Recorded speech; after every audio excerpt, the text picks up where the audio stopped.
इस एक साल के दौरान लगातार किसान और किसान की मांगे सुर्खियों में रहीं, अखबारों में छाई रहीं, टीवी चैनल्स पर उस पर डिबेट्स होते रहे, शोज बनते रहे। एक साल के बाद अभी भी बर्फ पिघली नहीं है। आज जो बातें पीएम मोदी ने की हैं वो साफ तौर पर दिखाता है कि हमारे देश में लोकतंत्र के नाम पर किस तरीके से कुछ सियासी पार्टियों ने, कुछ सियासी शख्सियतों ने परिवारवाद को आगे बढ़ाया। नाम किसी का नहीं लिया पीएम मोदी ने, लेकिन बीजेपी के अंदर भी ऐसे तमाम लोग हैं जिन्होंने अपने परिवारों को, परिवार के लोगों को आगे बढ़ने का मौका दिया है।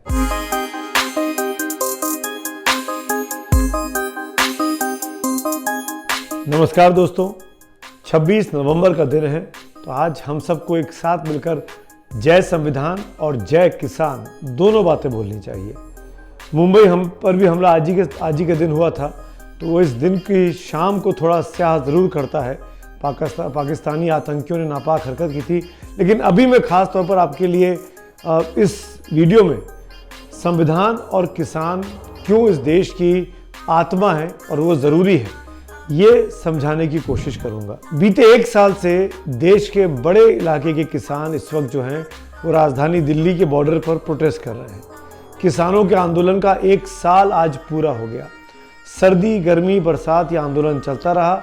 जो आंदोलन पंजाब, हरियाणा से शुरू हुआ, दिल्ली के बॉर्डर पे पहुंचा और धीरे धीरे देश के अलग अलग इलाकों में इसको किसान संगठन जो हैं अलग अलग मोर्चों के तहत मोर्चा बना के उसको लेकर भी गए। और इस एक साल के दौरान लगातार किसान और किसान की मांगे सुर्खियों में रहीं, अखबारों में छाई रहीं, टीवी चैनल्स पर उस पर डिबेट्स होते रहे, शोज बनते रहे। एक साल के बाद अभी भी बर्फ पिघली नहीं है। जो सरकार एक साल पहले तक अपनी बात पर दृढ़ दिखाई दे रही थी, वो सरकार एक कदम पीछे ले चुकी है। अनाउंसमेंट प्राइम मिनिस्टर मोदी कर चुके हैं कि हम तीनों किसान की जो विवादित बिल हैं, जिन पर किसानों को आपत्ति है, जिस वजह से ये प्रोटेस्ट शुरू हुआ था, वो हम वापस लेते हैं। पर किसान अभी भी अपनी जगह पर अड़े हैं। उनका कहना साफ है कि जब तक एमएसपी को लेकर सरकार कोई अहम फैसला नहीं करती, जिसके तहत एमएसपी के तहत किसानों को गारंटीड इनकम की बात नहीं की जाती कानूनन तौर पर, तब तक उनका ये आंदोलन, उनका ये प्रोटेस्ट जारी रहेगा। किसानों ने जब पहली बार बातचीत शुरू की थी सरकार के साथ, पिछले साल की बात कर रहा हूं मैं, तब जो कई सारी डिमांड्स थी, करीब 30-35 डिमांड थी, उसमें एमएसपी की बात तब भी थी। प्रोटेस्ट शुरू हुआ था बिल को लेकर, लेकिन जब सरकार के साथ बातचीत की टेबल पर आए तो एमएसपी की बात किसानों ने जोड़ दी थी। किसानों को लेकर इस देश में पहले भी एमएसपी को लेकर, माफ़ करिएगा, पहले भी कमेटियां बनी हैं, सरकारों ने चर्चा की है। और यहाँ तक कि एक बार जब नरेंद्र मोदी गुजरात के मुख्यमंत्री थे तो इस कमेटी के मुखिया नरेंद्र मोदी खुद हुआ करते थे, और तब उन्होंने भी, जैसा कि राकेश टिकैत ने हमारे एक इंटरव्यू में कहा, खुद नरेंद्र मोदी ने उस वक्त कहा था कि किसानों को गारंटीड तौर पर एमएसपी की रकम मिलनी चाहिए। सरकारें हेजिटेंट हैं, सरकारें इस पर पूरी तरीके से कमिटेड नहीं है।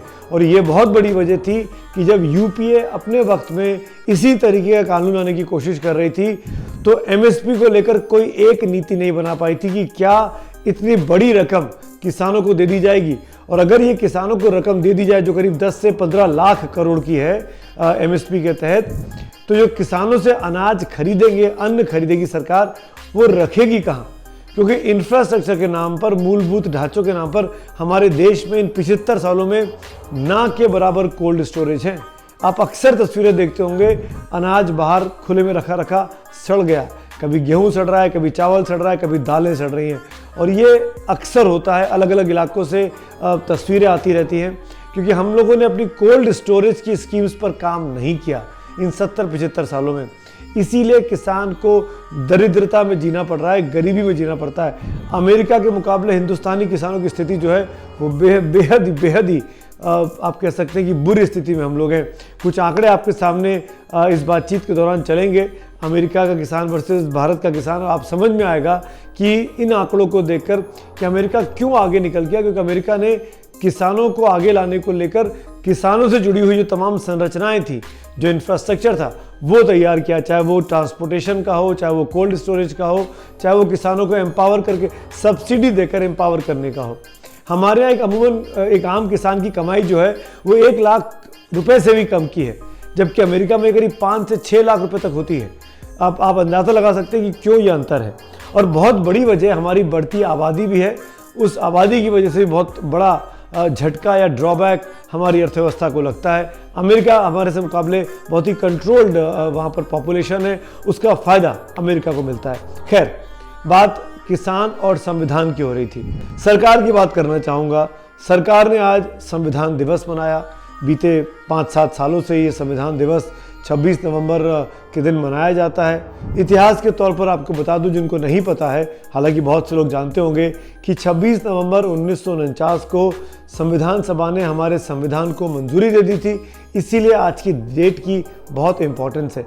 ये संविधान लागू हुआ था 26 जनवरी 1950 को, लेकिन इसका अप्रूवल 26 नवंबर को मिल गया था।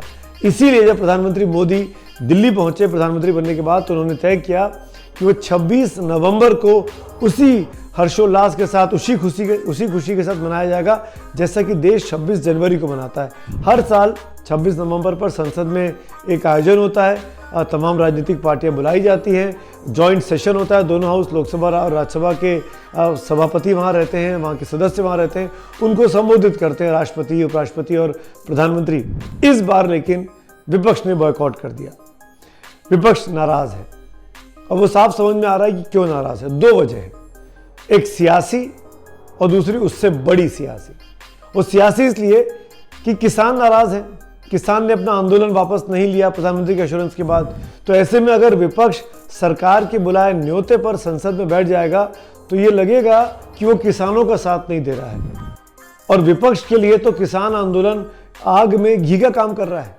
सरकार का सारा विरोध, सारा गुस्सा जो है वो किसानों के जरिए विपक्ष उसको भुनाने की कोशिश कर रहा है। इसीलिए विपक्ष ने कांग्रेस की अगुवाई में ये तय किया कि आज जो संसद के सेंट्रल हॉल में जो कार्यक्रम हुआ उसमें हम नहीं जाएंगे, और वो नहीं गया। और इसने मौका दे दिया प्रधानमंत्री मोदी को विपक्ष पर अटैक करने का। आज जो बातें पीएम मोदी ने की हैं वो साफ तौर पर दिखाता है कि हमारे देश में लोकतंत्र के नाम पर किस तरीके से कुछ सियासी पार्टियों ने, कुछ सियासी शख्सियतों ने परिवारवाद को आगे बढ़ाया। नाम किसी का नहीं लिया पीएम मोदी ने, लेकिन साफ समझ में आ रहा था कि वो किस पर हमला कर रहे हैं। सुनिए।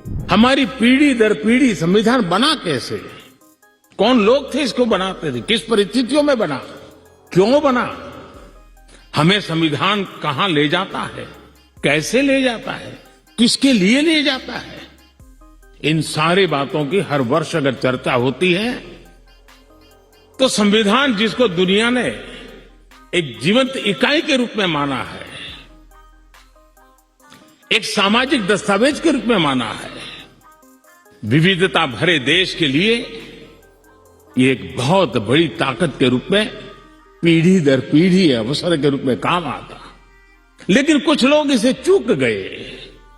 जब सदन में इस विषय पर मैं बोल रहा था 2015 में बाबा साहब आंबेडकर की 150वीं जयंती के निमित्त इस काम की घोषणा करते समय, तब भी विरोध आज नहीं हो रहा है, उस दिन भी हुआ था कि 26 नवंबर कहां से ले आए, क्यों कर रहे हो, क्या जरूरत थी।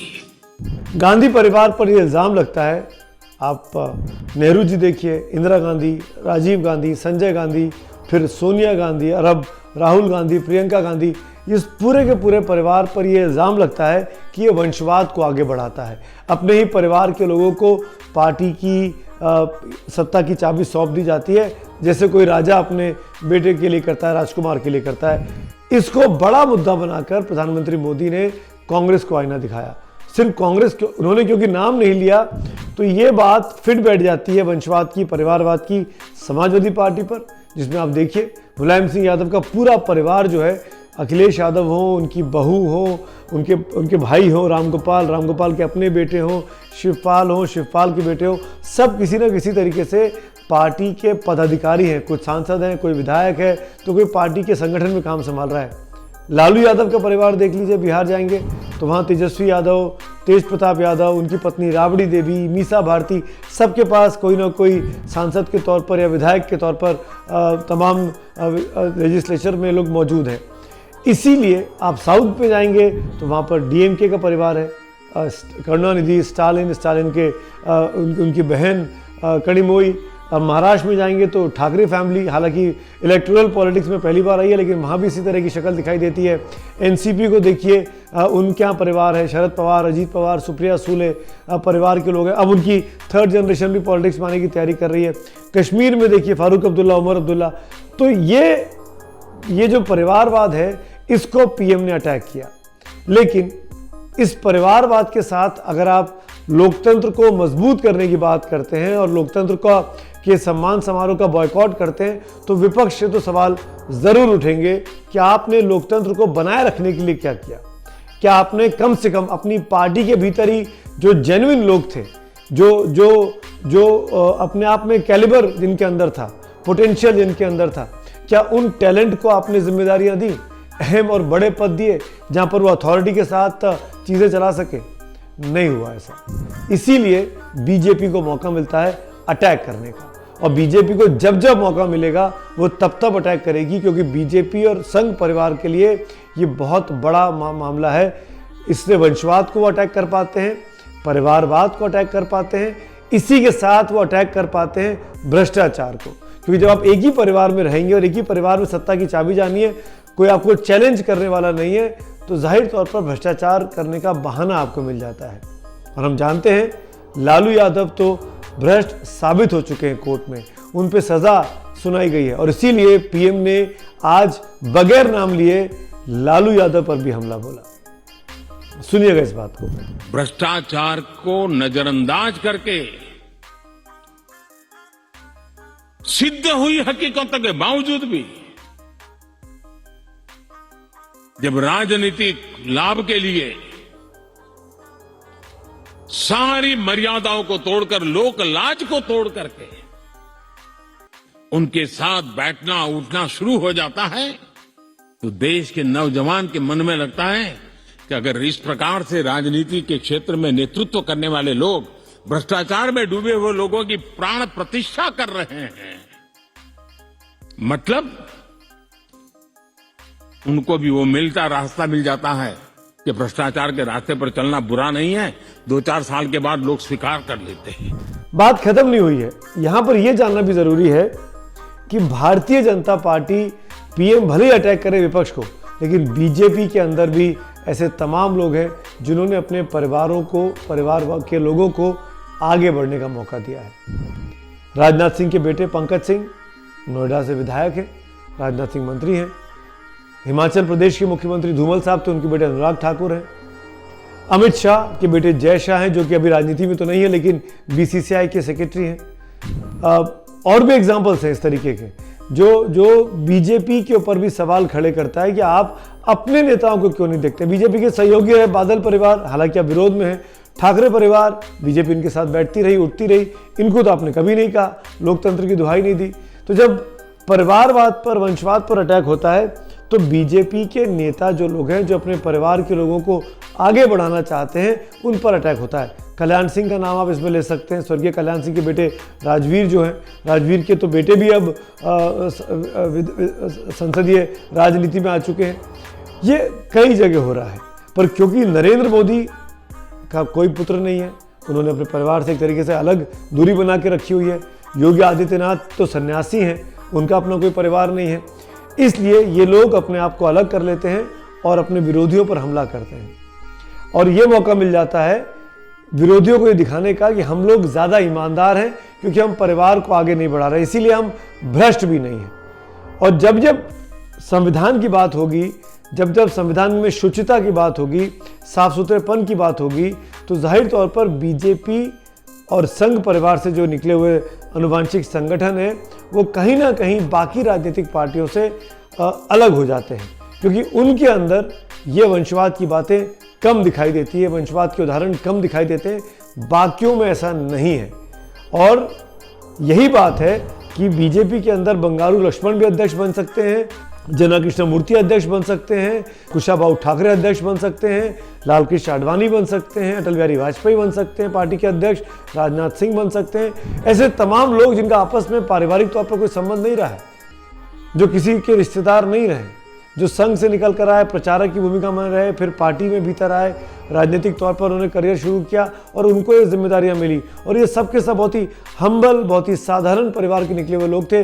इनके पीछे कोई बहुत बड़ी सियासत, मदद देने वाली ताकतें नहीं थी। इसीलिए मैं कह रहा हूं कि वंशवाद के मामले पर बीजेपी हमेशा अपने विरोधियों के ऊपर नंबर स्कोर करेगी और लीड करेगी।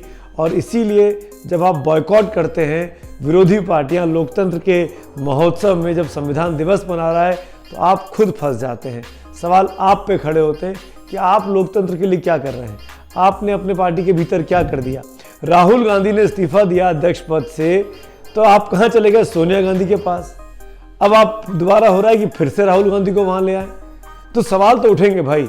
अगर कांग्रेस के नेता एक अपने अंदर का कोई कैलिबर का नेता नहीं ढूंढ पाते हैं और जो लोग पोटेंशियल के युवा नेता दिखाई दे रहे थे वो कांग्रेस छोड़ के अलग होने लगते हैं, ज्योतिरादित्य सिंधिया, जितिन प्रसाद, प्रियंका चतुर्वेदी, सुष्मिता देव, ये तमाम नाम ऐसे हैं, अशोक तंवर, ये तमाम नाम ऐसे हैं जो दिखाता है कि पार्टी में जो अपनी ताकत रखते हैं, अपनी पहचान रखते हैं, उनको उतनी इज्जत नहीं मिल रही, उतनी पहचान नहीं मिल रही। और शायद इसीलिए वो फ्रस्ट्रेट होकर पार्टी के बाहर भाग रहे हैं। और ये एक बहुत बड़ा तमाचा है देश की सबसे पुरानी पार्टी पर कि वो लोकतंत्र की दुहाई तो देती है, लोकतंत्र को रिवाइव करने की बात तो कहती है, लोकतंत्र का दम घुट रहा है के नारे तो देती है, नरेंद्र मोदी का बहिष्कार तो करती है, पर पार्टी के भीतर लोकतंत्र नहीं ला पाती। और लोकतांत्रिक तौर पर पार्टी में जो क्षमतावान नेता हैं उनकी कद्र नहीं कर पाती है। इसीलिए आज का दिन जब संविधान और किसान को जय करने का था, तो हमारे देश में हो क्या रहा है? सिर्फ और सिर्फ राजनीति, दोनों तरफ से। धन्यवाद।